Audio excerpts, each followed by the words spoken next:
Hey everybody, I want to talk about rental properties and assessing these rental properties because I have lots of conversations around rental properties. I have several myself. I've got plenty of experience, but it's interesting how popular buying rental properties has become, especially for retirees. So let's run through this and take a look at this because it's always good to assess the concept of owning a rental property as an investment. So there's three considerations that I want everybody to do, whether they already own one or they're looking at buying one. First one is know your actual numbers. I always find this fascinating how people underestimate, even when they have owned a rental property for a long time, how much they simplify the numbers. And they look okay when you simplify them. You know, in this example here, a $350,000 house. I hear people bragging, oh, I have more than 10% income coming in off of it. And that, you certainly should be the numbers you're shooting for is more than 10% the value in rental income. But the problem is that's not your income, right? Sure, that's the money coming in, but you have a lot of bills to pay on the house. So then, of course, you say, okay, well, the rent coming in this case is 3,000 a month. The property taxes are about 4,000 a year, insurance 1,800. I pay 1,000 a month on my mortgage. So cash flow works out at about $18,000 for the year, 5.2%. Okay, those numbers work okay. That's not a rental property knocking it off the planet, but the rental numbers certainly work, and there's an argument for that being a good investment. And some people will say that's an argument for that being a bad investment, but it's arguable, right? Okay. But the problem is that's not the reality. And anybody that is a landlord that has experienced things knows that that is not the expenses. So now we put an overlay on this and say, okay, what's more reality, right? 1 month's rent free to get a new renter in there, or calculating 11 months rent instead of 12 months rent. So there's one little adjustment. Then there's property taxes. Usually you can hit that on the nose. Insurance, you can hit that on the nose. Mortgage, you should be able to hit that on the nose. But then what did we forget? Repairs and maintenance. All the little knick-knack things that happen throughout the year. I'll put a reasonable $1,500 on that. Landscaping, you pay a landscaper to do maintenance on the yard, so gardening and all that kind of stuff. Utilities, there's still some utility bills that you pay apparently. And then there's the management leasing. Okay, so maybe you use a leasing agency to fill the place for rent. Maybe you pay somebody to manage it. So we tend to forget a lot of these little miscellaneous expenses. You add all those in, and boom, all of a sudden our profitability goes way down. And I put profit with a question mark, right? So cash flow in this case is 5750. It's not necessarily the profit, right? So the question mark on that is really your perspective, right? Are you building wealth for later? Maybe your heirs or just for your retirement. Are you in the wealth building phase? Or are you retired and using this rental property for yield? Because the reality is, for a retiree that actually is using this as income, as an investment to help fund their retirement, then yeah, that is your profit. Your cash flow is your profit. Because when's that mortgage going to be paid off? Let's be honest.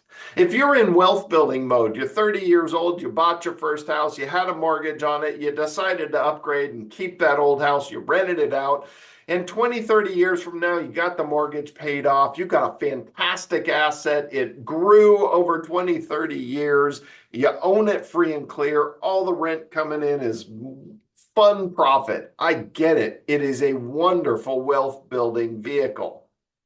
But if you're already retired, then the cash flow is really your profit if that's what you're looking for.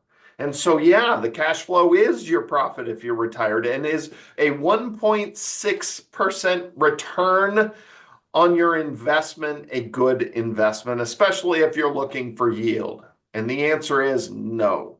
Okay, so perspective matters quite a bit. So when you actually drill down and track and understand the real numbers on your rental property, that's the beginning of how you're going to assess that. So know your numbers and know your perspective. Are you building wealth for later?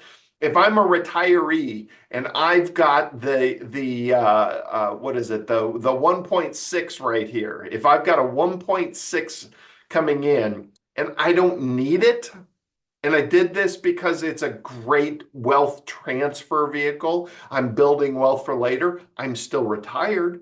That doesn't mean the 1.6 right here is bad. It means what's your perspective? Are you looking for yield? Well, I can get that anywhere. That's ridiculous if I need the yield. But if I don't need the yield and I want to pass this to my heirs, or I'm young and I want it for later in life, fantastic. I don't have a problem with it as long as we're breaking even and we can shelter the storm. So guess what number 2 is? Can you survive your property's worst day? Right? I love my little Murphy was a landlord. And if you don't know who Murphy is, look up Murphy's Law. All right. So the reality is then we take that basic, expense list and we start adding a bad year. Okay. I cut rent in half. Maybe the renter skips out on you. And then look at the repairs and maintenance boosted up. Maybe you had to replace an AC unit or appliances or carpet needed replacing.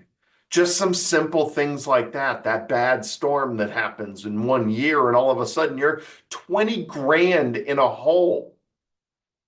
That investment that you were looking to fund your retirement, oh boy, that becomes a burden. That becomes something that really can hurt you.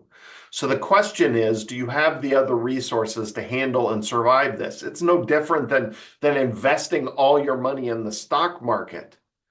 If you're relying on that and you have a bad year, does it ruin you? That's what you got to think about, okay? Because Murphy was a landlord. These things happen. I had a rental property. It was shut down for 4 months because I had a slab leak. We had to cut out concrete. We had to repipe the house through the attic. We had to do a whole bunch of stuff to it. So the reality is this stuff happens and comes up out of the blue. There has not been a year where I didn't have to replace a major appliance meaning a refrigerator, washer, dryer, a dishwasher. I've replaced everything.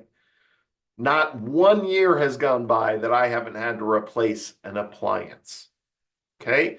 So the reality is we have to be ready for these things. We have to have reserves for these things. It's not going to happen every year, I hope. But the reality is it will happen, and we have to be ready for it, and it can't ruin our retirement. It can't ruin our finances. Okay? So know that bad year is going to come and be ready for it. Then I want you to just take a dose of reality. Take a step back. If that cash flow number is really only 1%, 2%, or even 5%, consider your alternatives. Where else can you make 5%? Relatively risk-free. Again, nothing is 100% risk-free, but relatively risk-free. CDs, MYGAs, multi-year guarantee annuities, money market accounts. These are all things that you can rely on yield. You can lock in MYGAs. 10 years is usually the longest. CDs, unfortunately, you're kind of pigeonholed into the 1 year CDs. Money market accounts, well, at least right now they pay some interest. But the reality is you can make 5% out there right now, relatively risk-free. The other one is treasuries you could throw on there. You can earn up to 5%. It's going to be a little hard in CDs and treasuries to make 5%, but certainly MYGAs are in the fives. Okay. So would you rather make the same cash flow with no worries, right? No worries of the renter sticking you with the rent and running out, or, ruining the carpet, or having to replace the air conditioner, with all those other worries that you have out there. Is it easier for you to sell that property, take that profit, throw it into a MIGA, and sit back and collect the yield? So that's an alternative.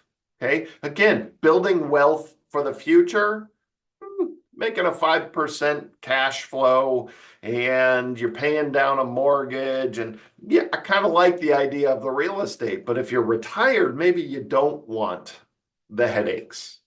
Okay. Maybe you don't want that cloud looming. When am I going to have that bad year that's going to hurt my finances? Okay.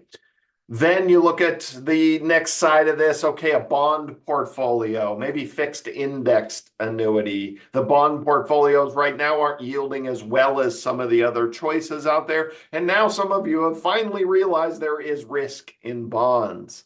The problem with fixed indexed annuities is we're not earning the same amount every year. Some years are great, some years aren't so great, but you can't lose any money in there. So I call them the other yielding investments, right? There's some other choices that we have out there. And then certainly if you're looking at this as a way to build wealth for heirs, then we should be talking about a stock portfolio, a gold portfolio, a lot of different choices out there. And yeah, I did say gold.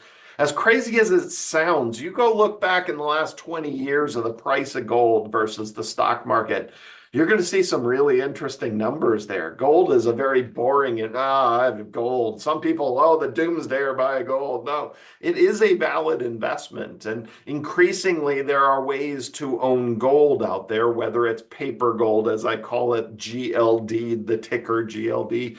You can own mining stocks, which aren't that great of a performer, but there's also alternative ways to own gold. There are even ways to earn yield on gold nowadays. So there are choices out there, but when it comes to building wealth for heirs, I don't need the yield. I'm just trying to build wealth for later in life or for my heirs. You have to consider the stock portfolio. You have to consider the gold portfolio, because some people that don't want to be all in stocks, maybe gold is your alternative. If there's an inexpensive way to own that gold, if you're planning on owning it for 20, 30 years, fine, go buy the gold yourself. I don't have a problem with that. There's an expense to buy, but holding it over time, boy, it's performed very well. And I say the last 20 years, go 30, go 40, go 50. Look at the spot price of gold and just look at the return on that. It's been pretty darn good. So if we're talking about buying something and holding it for a long period of time, then just like real estate, gold should be considered too. All right. So this is important because if you're looking at this as a rental property, you need to look at the reason, or sorry, if you're looking at the rental property as an investment, you need to look at what you want from that investment. Is it future wealth or is it income now? And look at your alternatives and make your decisions wisely. Very important, especially as we're starting to see interest rates coming down. People that have owned the rental properties and things have kind of thinned out a little bit because everybody's got rental properties, they're going to start selling these. And then there's the other group that was kind of waiting to see, and now they might be wanting to buy them. So we have to make sure we go into these things with our eyes wide open, define why we're investing in this rental property, make sure that it meets our expectations. All right, I hope that helps. I love rental properties. Again, I own them myself. I'm not bagging on them. I think they're a wonderful asset in a portfolio, but only when they fit the situation. Okay? If I can help in any way, yourinvestmentcounselor.com. Always happy to do a little meet and greet and answer questions. And certainly I always help hourly if people need that as well. Our full form classes, you can find the schedule on fpfeaz.org and certainly give us a call. Like, subscribe, do all those wonderful things. Our channel is filled with videos and I put a new one on every single week. See you next week.